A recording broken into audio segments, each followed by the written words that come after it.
Half a day and welcome to this month's Island Palate. My name is Captain Ken Ola. I'm with the Guam National Guard.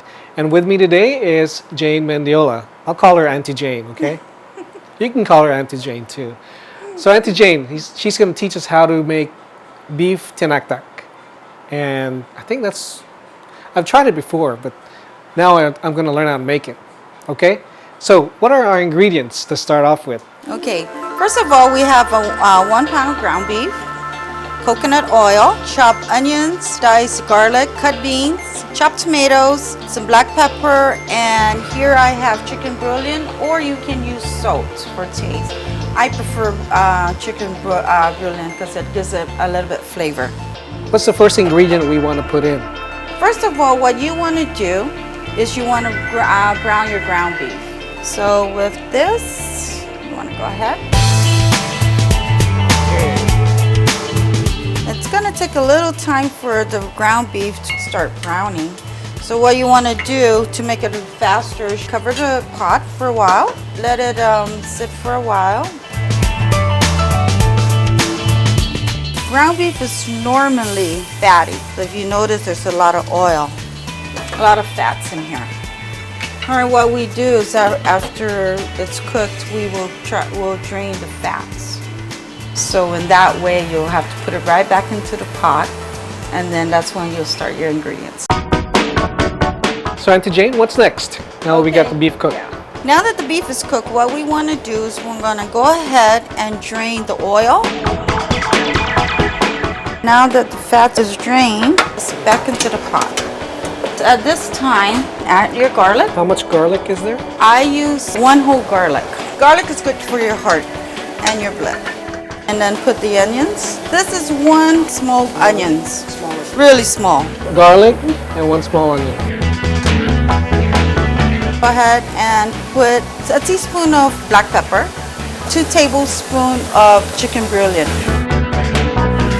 Sometimes when your beef gets kind of dry, add just a little bit water, at least 1/4 of water. Go ahead and add your green beans. Green beans. Yes. Okay. This was pre-cooked already. Right? That's pre-cooked green beans to make your meal a little bit faster. You don't want to overcook your beans because you don't like soggy beans in your food. Now what you want to do is add your coconut milk. That's 1 can of coconut milk. Stir all of that up. Put your heat down to at least medium or simmer. Y'all got that? Medium heat to simmer. Once we put the coconut milk, what you want to do is go ahead and cover the pot. Let this simmer until you see a boil in your cooking. Once you see like a big boil, what you do is you're going to go ahead and turn the stove off. Okay, because you don't want to cook the coconut milk in too long because it's going to get kind of oily, and it's going to take probably a couple of minutes for your big boil to come to place. And then that's when we'll go ahead and turn off the stove and then add our tomatoes. Now you see that it's boiling? Boiling a little bit? Yep. So what you want to do is go ahead and stir it up really well. Turn the stove off and then go ahead and add your tomatoes. That's about 5 cherry tomatoes in there. And do I just mix it all in? Yes, you can just mix it all in or just leave it on the top. I'll leave that on top. It looks pretty. Looks pretty on top. It does. Okay. Now let's go ahead and cover that. It's off. Okay, let's just steam it at least for a couple of minutes.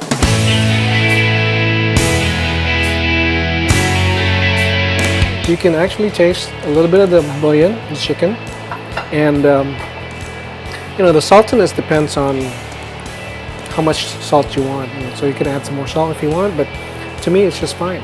The coconut gives it just a real full body flavor to the whole dish. That means I gotta run a couple more miles today. Beans are just right too. Well, we just learned how to make beef tinaktak. And thanks to Ms. Jane Mendiola, Auntie Jane, I call her Auntie Jane, for inviting us to her home and teaching us how to make this delicious dish. Very easy, very simple, and I love it. Okay?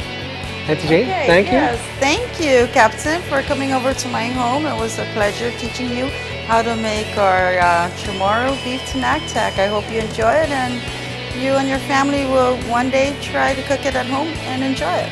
I might even try it tonight. Well, thanks for joining us. Stay tuned for the next Island Palate. Adios, Guam.